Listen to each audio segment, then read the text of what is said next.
India देख रहे हैं आप। मैं हूं आपके साथ सुरभि राजपूत। भारत और पाकिस्तान के रिश्ते में तनाव कोई नई बात नहीं है, लेकिन इस बार भारत के सेना प्रमुख जनरल उपेंद्र द्विवेदी ने जो कहा उसने पूरे दक्षिण एशिया में हलचल बढ़ा दी है। उन्होंने कहा कि पाकिस्तान को तय करना होगा कि वो भूगोल का हिस्सा रहना चाहता है या इतिहास का। यह सिर्फ एक बयान नहीं बल्कि आतंकवाद के खिलाफ भारत की नई और बेहद सख्त नीति का एक खुला ऐलान माना जा रहा है। दिल्ली के मानेकशा सेंटर में आयोजित एक कार्यक्रम के दौरान सेना प्रमुख ने साफ कहा कि अगर पाकिस्तान आतंकवादियों को पनाह देना बंद नहीं करता तो भारत के खिलाफ अपनी जमीन का इस्तेमाल होने देता रहा तो भारत जवाब देने में पीछे नहीं हटेगा।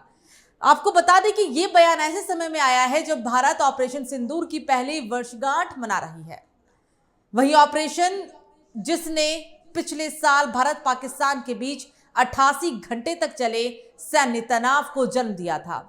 पहलगाम आतंकी हमले के बाद भारत ने पाकिस्तान और पीओके में आतंकी ठिकानों पर सटीक हमले किए थे।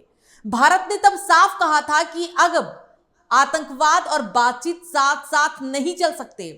ऐसे में सवाल यह है कि क्या पाकिस्तान ने उस कार्रवाई से कोई सबक लिया या फिर आतंकवाद की फैक्ट्री आज भी उसी तरह चल रही है। इसी पर बात करने के लिए हमारे साथ हमारे दो मेहमान जुड़ गए हैं। बीजेपी नेता सुनील शर्मा जी जुड़ गए हैं और हमारे वरिष्ठ पत्रकार नगेंद्र भाटी जुड़ गए हैं। चर्चा की शुरुआत करेंगे। सबसे पहले मैं सुनील जी आपके पास आऊंगी।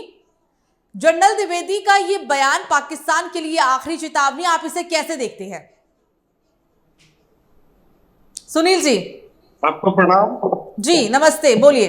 जो द्विवेदी जी ने बोला है वो बहुत सोच समझ कर दिया गया बयान है और ये अंतिम चेतावनी है। और पहले भी हमने पाकिस्तान का भूगोल बदला है, ये पूरी दुनिया जानती है, ऐसा नहीं है कि कोई पहली घटना होगी। लेकिन ऑपरेशन सिंदूर से जो सबक पाकिस्तान को मिलना चाहिए, अगर उसमें कोई कमी रह गई है तो वो सोच समझ ले। दोबारा भारत की सेना उसे समझाने में सक्षम है और इस बार अगर समझाया जाएगा जी तो उसमें पूरी दुनिया देखती रहेगी और पाकिस्तान का भूगोल बदल जाएगा। द्विवेदी जी ने जो अपने एक कार्यक्रम में जो बात कही है वो है, एक बात तो जरूर है कि कुछ ना कुछ कमी आई है ऑपरेशन सिंदूर के बाद पाकिस्तान की हरकतों में। लेकिन कहते हैं ना, गांव की एक भाषा होती है जी, चोर चोरी छोड़ दे, हेरा फेरी नहीं छोड़ता। तो पाकिस्तान की वो आदत गई नहीं है कि गांव में एक और कहावत है कि कुत्ते की पूंछ 12 साल दबा के रखो तब भी टेढ़ी निकलती है। तो पाकिस्तान की हालत वही है। एक बार उसका भूगोल बदल गया है और इस बार अगर कोई हरकत हुई तो एक बार पुनः भूगोल बदलने की क्षमता भारत की सेना रखती है। और इस समय भारत का नेतृत्व दुनिया के सबसे शक्तिशाली नेता के हाथ में है और भारत की सेना दुनिया की सबसे शक्तिशाली सेनाओं में है और ऑपरेशन सिंदूर में दिखा भी दिया है। उससे पहले भी कई बार भारत की सेना ने पूरी दुनिया के सामने ऐसे कारनामे करके दिखाए हैं कि पूरी दुनिया ने देखा कि किस तरह 1971 में पाकिस्तान का भूगोल बदलने का काम भारत की सेना ने किया। तो मैं आपको बता देना चाहता हूं कि एक बहुत बड़े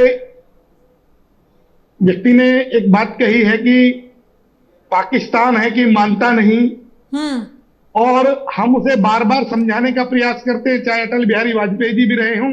लेकिन अब जैसे को तैसा जवाब देने की क्षमता भारत की सेना में है और हम वो करके दिखाएंगे। और जो द्विवेदी जी ने बोला है उस पर कतई भी पूरी दुनिया को कोई शंका नहीं है। ये जो पाकिस्तान की बार बार हरकतें होती रहती हैं, ये एक बार इस बार अगर जो कोई हरकत हुई तो आर पार की चीजें होंगी, कोई दोहराए नहीं है इस बारे में। बिल्कुल बिल्कुल ठीक है, आपको बता देना चाहता हूं। जी जी जी। भूगोल या इतिहास वाला बयान सिर्फ चेतावनी है या भारत की नई सैन्य नीति का संकेत? क्या ऑपरेशन सिंदूर के 1 साल बाद भी भारत की धरती से आतंकवाद का नेटवर्क सक्रिय माना जा रहा है?